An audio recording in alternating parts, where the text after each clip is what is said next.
Hello বন্ধুরা, আপনারা কি কখনো ভেবেছেন এক্সেলে ফন্ট গ্রুপ আসলে কতটা পাওয়ারফুল হতে পারে? আমরা শুধু বোল্ড, ইতালিক বা কালার চেঞ্জ করি, কিন্তু এর ভিতরেই লুকিয়ে আছে আপনার শিটকে একদম প্রফেশনাল করে তোলার ম্যাজিক।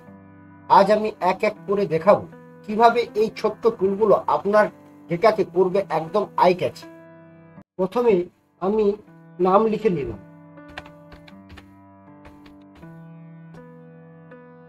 একটু ফন্ট সাইজ বাড়িয়ে নিলাম যাতে আপনাদের দেখতে সুবিধা হয়, এবং এটাকে আমি বোল্ড করব। কিভাবে করব? এখানে বোল্ডের সিম্বল দিয়ে আছে, ক্লিক করে নেব, দেখুন আমার বোল্ড হয়ে গেল। এরপর এই লেখাটাকে আমি ইতালিক করব। ইতালিক কিভাবে করব? এখানে ইতালিক দেখুন সিম্বল আছে, ক্লিক করে নেব, দেখুন ইতালিক হয়ে। এরপর আমরা আন্ডারলাইন দেব। এই লেখাটা তোলাতে আমরা আন্ডারলাইন দেব কিভাবে?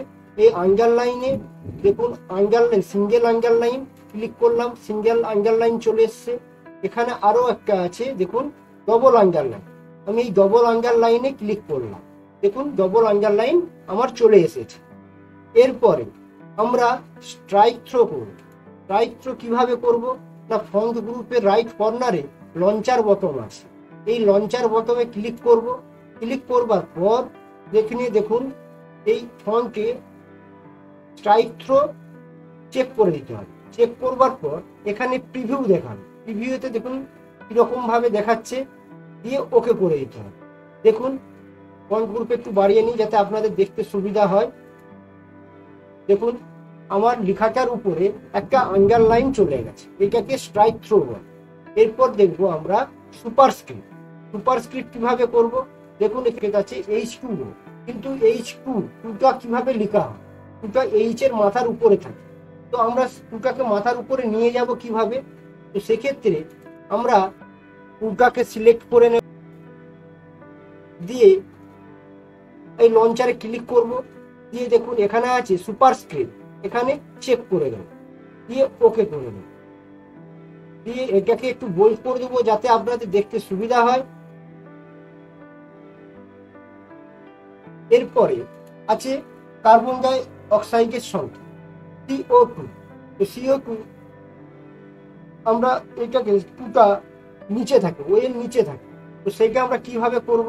সেক্ষেত্রেও টুটাকে সিলেক্ট করে নিতে হবে প্রথমে, দিয়ে লঞ্চারে ক্লিক করতে হবে।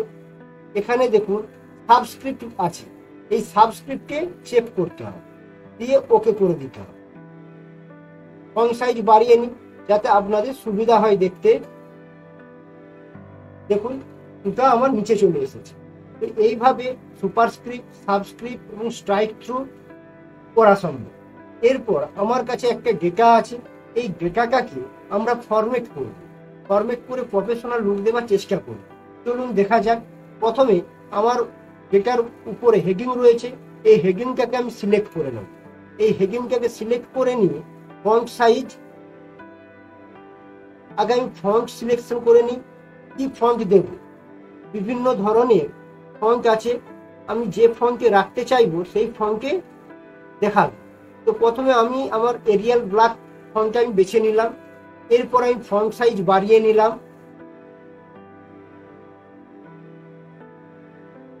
এরপরে আমি ফিল্ড কালার দিয়ে দিলাম, ফন্ট কালার দিয়ে দিলাম। এছাড়া বন্ধুরা এই এখানে দেখুন এখানে ইনক্রিজ আছে, ইনক্রিজ ফন্ট, ডিক্রিজ ফন্ট, এইটা ধীরে ধীরে বাড়বে, ধীরে ধীরে কমবে। তো আমি এইরকম রাখলাম। এরপর ডেটাটাকে আমি ইনক্রিজ ফন্ট করছি।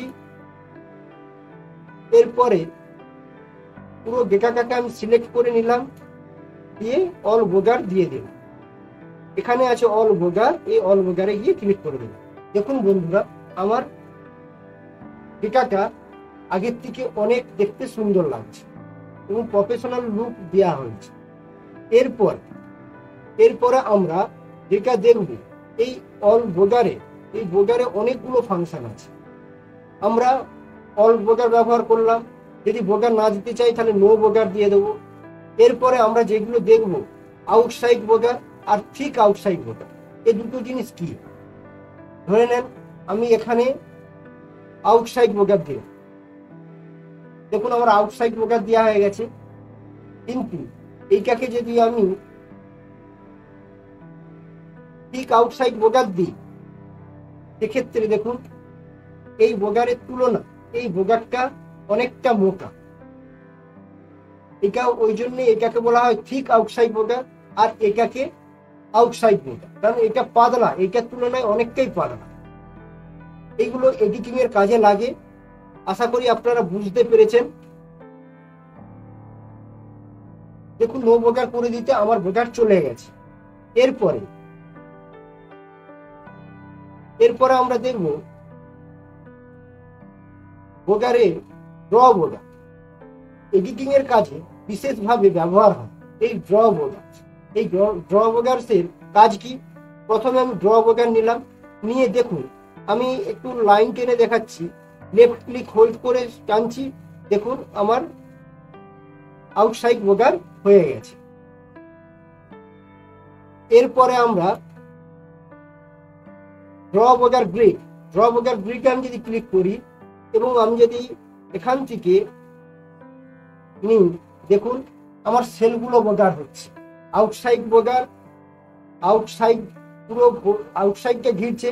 আর আমি যদি ড্র বর্ডার গ্রিড নিই, তো আমার পুরো সেলগুলো বর্ডার হচ্ছে। আশা করি আপনারা বুঝতে পেরেছেন। এছাড়া আমি যদি এটা পুষতে চাই, এটা যদি না রাখতে চাই, তো আমরা সেক্ষেত্রে ইরেজার ব্যবহার করব। ইরেজার লেফট ক্লিক হোল্ড করে টেনে দিলে আমার মুছে যাবে। এরপরে যদি আমরা একটু অন্যভাবে দেখি এডিটিং এর কাজে সুবিধার্থে, দেখুন বন্ধুরা আউটসাইড বর্ডার নিলাম, এরপরে আমি ড্র বর্ডার গ্রিড নিলাম, তারপরে লাইন কালার নিলাম, লাইন স্টাইল নিলাম। এরপর যদি আমি এখান থেকে এই বর্ডার দিই, দেখুন বন্ধুরা আমার সুন্দরভাবে বর্ডারটা তৈরি হয়ে গেছে। বিশেষ করে এই বর্ডার ব্যবহার এডিটিং এর কাজেই বেশি ব্যবহার হয়ে থাকে। আশা করি আপনারা ফন্ট গ্রুপ সম্পর্কে বুঝতে পারেন। দেখলেন তো, শুধু ফন্ট গ্রুপের কয়েকটা টুল ব্যবহার করে শীটের লুক পুরো পাল্টে গেল। আপনি কোন অপশনটা সবচেয়ে বেশি ব্যবহার করেন নিচে কমেন্টে জানান। আর ভিডিওটা ভালো লেগে থাকলে একটা লাইক দিন, সাবস্ক্রাইব করে রাখুন, কারণ পরের ভিডিওতে আমরা যাব আরো এক ধাপ এগিয়ে, এক্সেলের নেক্সট ম্যাজিক সেকশন।